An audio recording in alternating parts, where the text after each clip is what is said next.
ತೆಂಗಿನಕಾಯಿ ಚಿಪ್ಪಿನಲ್ಲಿ ದೀಪವನ್ನು ಬೆಳಗಿಸಿದರೆ ಜೀವನ ಪೂರ್ತಿ ಸಿರಿ ಸಂಪತ್ತು ಸಂತೋಷದಿಂದ ಜೀವಿಸುತ್ತಾರೆ. ಸಕಲ ಸಂಪತ್ತುಗಳು ಕೂಡಿರಬೇಕು ಎಂದರೆ ಈ ದೀಪವನ್ನು ಬೆಳಗಿಸಬೇಕು. ಜೀವನದಲ್ಲಿ ಒಂದು ಬಾರಿಯಾದರೂ ತೆಂಗಿನಕಾಯಿಯಲ್ಲಿ ದೀಪವನ್ನು ಬೆಳಗಿಸಬೇಕು ಎಂದು ಪುರಾಣಗಳಲ್ಲಿ ಹೇಳಲಾಗುತ್ತವೆ. ನಿಮ್ಮ ಮನೆಯಲ್ಲಿ ಎಂತಹ ಕಷ್ಟಗಳೇ ಇದ್ದರೂ ಸರಿ, ನಿಮ್ಮ ಕಷ್ಟಗಳನ್ನು ತೀರಿಸುವ ಏಕೈಕ ದೀಪ ಇದು. ಕುಟುಂಬ ಸಮಸ್ಯೆ, ಹಣದ ಸಮಸ್ಯೆ, ಸಾಲಬಾಧೆ, ಅನಾರೋಗ್ಯ ಸಮಸ್ಯೆಗಳು ಎಂತಹ ಸಮಸ್ಯೆ ಆದರೂ ಸರಿ, ಒಂದು ಬಾರಿ ದೀಪವನ್ನು ಬೆಳಗಿಸಿ. ಆ ಪರಮೇಶ್ವರನ ಅನುಗ್ರಹದಿಂದ ಖಂಡಿತವಾಗಿ ಕಷ್ಟಗಳೆಲ್ಲ ತೀರಿ ಹೋಗುತ್ತವೆ.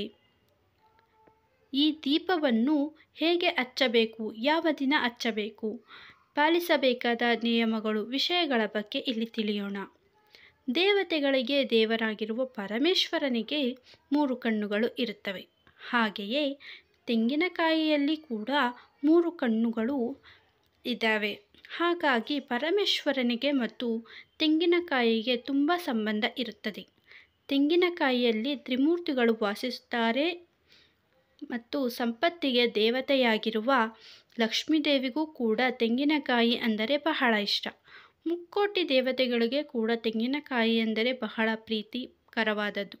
ಹಾಗಾಗಿ ನಾವು ಪೂಜೆ ಮಾಡುವಾಗ, ದೇವಸ್ಥಾನಗಳಿಗೆ ಹೋಗುವಾಗ ಖಂಡಿತವಾಗಿ ದೇವರಿಗೆ ಕೊಬ್ಬರಿಕಾಯಿಯನ್ನು ಒಡೆಯುತ್ತೇವೆ. ಹಾಗಾಗಿ ಇಷ್ಟು ಪವಿತ್ರವಾಗಿರುವ ತೆಂಗಿನಕಾಯಿಯಲ್ಲಿ ದೀಪವನ್ನು ಬೆಳಗಿಸಿದರೆ ಪೂರ್ವಜನ್ಮದ ಪಾಪಗಳೆಲ್ಲ ಕಳೆದು ಹೋಗಿ ಅಖಂಡ ರಾಜಯೋಗ ಬರುತ್ತದೆ. ಈ ದೀಪವನ್ನು ಸೋಮವಾರ ಬೆಳಗಿಸಿದರೆ ಕೋಟಿ ಜನ್ಮಗಳ ಪುಣ್ಯ ಫಲ ಲಭಿಸುತ್ತದೆ. ಎಲ್ಲ ದೀಪಗಳಿಗಿಂತಲೂ ಈ ದೀಪವು ತುಂಬ ಶ್ರೇಷ್ಠವಾದದ್ದು. ಶಿವನಿಗೆ ಇಷ್ಟವಾದ ದಿನ ಕೊಬ್ಬರಿಕಾಯಿಯಲ್ಲಿ ದೀಪವನ್ನು ಬೆಳಗಿಸಿದರೆ ನಿಮ್ಮ ಮನಸ್ಸಿನಲ್ಲಿರುವ ಎಂತಹ ಕೋರಿಕೆಗಳಾದರೂ ಸರಿ ನೆರವೇರುತ್ತದೆ. ನಿಮ್ಮ ಮನೆಯ ಮೇಲೆ ದೇವರ ಆಶೀರ್ವಾದ ಇರುತ್ತದೆ. ಇಷ್ಟೊಂದು ಶಕ್ತಿ ಇರುವ ಈ ದೀಪಕ್ಕೆ ಇರುತ್ತದೆ. ಈ ದೀಪವನ್ನು ಹಚ್ಚುವ ಮೊದಲು ನಿಮಗೆ ಆಗಬೇಕಿರುವ ವಿಷಯವನ್ನು ಸಂಕಲ್ಪ ಮಾಡಿಕೊಳ್ಳಬೇಕು. ನಂತರ ಮನೆಯನ್ನು ಶುಚಿಯಾಗಿಟ್ಟು ಒಂದು ತಟ್ಟೆಯನ್ನು ತೆಗೆದುಕೊಂಡು ಅದಕ್ಕೆ ಅರಿಶಿಣ ಹಚ್ಚಿ, ನಂತರ ಗಂಧ, ಕುಂಕುಮ, ಅರಿಶಿಣ, ಪುಷ್ಪಗಳಿಂದ ಅಲಂಕರಿಸಿ ಅಕ್ಕಿಯನ್ನು ಹಾಕಬೇಕು. ನಂತರ ಒಂದು ತೆಂಗಿನಕಾಯಿ ತೆಗೆದುಕೊಂಡು ಇದನ್ನು ಸರಿಯಾಗಿ ಹೋಳು ಮಾಡಬೇಕು. ಒಂದು ಭಾಗದ ತೆಂಗಿನಕಾಯಿಗೆ ಎಣ್ಣೆ ಹಾಕಿ ಅದಕ್ಕೂ ಗಂಧ, ಕುಂಕುಮ, ಅರಿಶಿಣ ಹಚ್ಚಬೇಕು. ನಂತರ ದೇವರ ಪ್ರಾರ್ಥನೆ ಮಾಡಿ ಹಚ್ಚಬೇಕು. ಅದು ನಿಮ್ಮ ಕಷ್ಟಗಳು ಕಳೆದು ಲಕ್ಷ್ಮಿ ಕಟಾಕ್ಷವಾಗಲು, ವ್ಯಾಪಾರ ವ್ಯವಹಾರ ವೃದ್ಧಿ ಹೊಂದಲು ಪ್ರಾರ್ಥನೆ ಮಾಡಿ ಬೆಳಗಿಸಬೇಕು. ಇನ್ನು ಈ ದೀಪ ಹಚ್ಚಿದ ದಿನ ಯಾವುದೇ ಕಾರಣಕ್ಕೂ ಮನೆಯಲ್ಲಿ ಮಾಂಸಾಹಾರ ಸೇವನೆ ಮಾಡಬಾರದು ಮತ್ತು ತೆಂಗಿನಕಾಯಿಯ ದೀಪ ಉರಿದ ನಂತರ ಅದನ್ನು ಯಾವುದಾದರೂ ಹರಳಿ ಮರದ ಬುಡದಲ್ಲಿ ಇಟ್ಟು ಬರಬೇಕು ಹಾಗೂ ಹರಿಯುವ ನೀರಿಗೆ ಬಿಡಬೇಕು. ಯಾವುದಾದರೂ ಒಂದು ಸೋಮವಾರ ಸ್ತ್ರೀಯರು ಶುಚಿಯಾಗಿ ತಲೆ ಸ್ನಾನ ಮಾಡಿ ಮನೆಯಲ್ಲಿ ಅರಿಶಿಣದ ನೀರನ್ನು ಚೆಲ್ಲಿ ಪೂಜೆ ಮಾಡುವ ಸ್ತ್ರೀಯರು ಮುತ್ತೈದೆಯಾಗಿ ತಯಾರಾಗಬೇಕು. ಕೈಗಳಿಗೆ ಬಳೆಗಳನ್ನು ಧರಿಸಿ, ಕಾಲಿಗೆ ಅರಿಶಿಣವನ್ನು ಹಚ್ಚಿಕೊಂಡು, ಸೀರೆಯನ್ನು ಉಟ್ಟುಕೊಂಡು ಮನೆಯಲ್ಲಿ ಪೂಜೆ ಪ್ರಾರಂಭ ಮಾಡಬೇಕು. ಮೊದಲನೆಯದಾಗಿ ನಿಮ್ಮ ದೇವರ ಮನೆಯನ್ನು ಶುಚಿ ಮಾಡಿ ನಿಮ್ಮ ಪೂಜೆ ಕೋಣೆಯಲ್ಲಿರುವ ಶಿವ ಪಾರ್ವತಿಯರ ಫೋಟೋಗೆ ಗಂಧವನ್ನು ಹಚ್ಚಿ.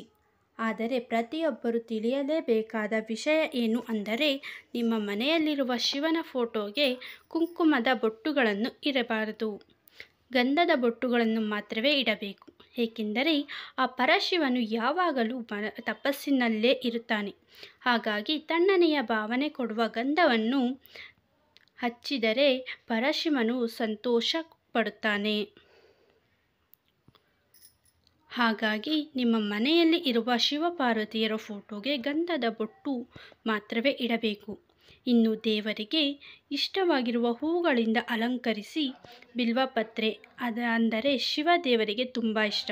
ಹಾಗಾಗಿ ಬಿಲ್ವಪತ್ರೆಯನ್ನು ಸಮರ್ಪಿಸಿ. ತೆಂಗಿನಕಾಯಿಯ ದೀಪವನ್ನು ಬೆಳಗಿಸುವ ದಿನ ಬಿಲ್ವಪತ್ರೆಯನ್ನು ಮತ್ತು ಹೂಗಳನ್ನು ಸಮರ್ಪಿಸುವುದರಿಂದ ನೀವು ಮಾಡುವ ಪೂಜೆಗೆ 2ರಷ್ಟು ಪುಣ್ಯ ಫಲ ಲಭಿಸುತ್ತದೆ.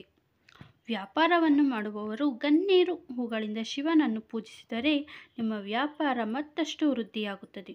ಶಿವನ ಫೋಟೋ ಮುಂದೆ ಅಷ್ಟದಳ ರಂಗೋಲಿಯನ್ನು ಹಾಕಿ ರಂಗೋಲಿಯ ಮೇಲೆ ಅರಿಶಿಣ ಕುಂಕುಮವನ್ನು ಹಾಕಿ ರಂಗೋಲಿಯ ಮೇಲೆ ಒಂದು ಪ್ಲೇಟ್ ಇಡಬೇಕು. ಆದರೆ ಸ್ಟೀಲ್ ಪ್ಲೇಟನ್ನು ಬಳಸಬಾರದು, ಬೇರೆ ಉಪಯೋಗಿಸಿ. ನಂತರ ಪ್ಲೇಟ್ ಅಥವಾ ಒಂದು ಅಡಿಕೆ ತಟ್ಟೆ ಅಥವಾ ಎಲೆಯನ್ನು ಹಾಕಿ ನಂತರ ಗಂಧದಿಂದ ಓಂ ಎಂದು ಬರೆಯಿರಿ.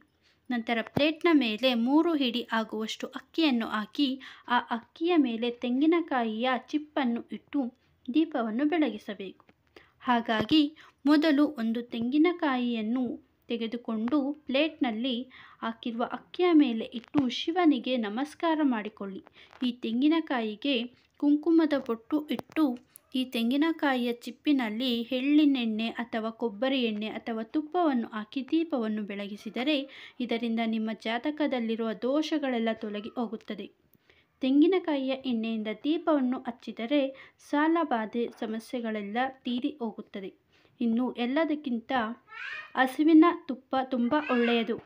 ಸ್ನೇಹಿತರೆ, ಈ ನನ್ನ ಮಾಹಿತಿ ನಿಮಗೆ ಇಷ್ಟವಾಗಿದ್ದಲ್ಲಿ ದಯವಿಟ್ಟು ಶೇರ್ ಮಾಡಿ, ಲೈಕ್ ಮಾಡಿ ಮತ್ತು ಸಬ್ಸ್ಕ್ರೈಬ್ ಮಾಡಿ.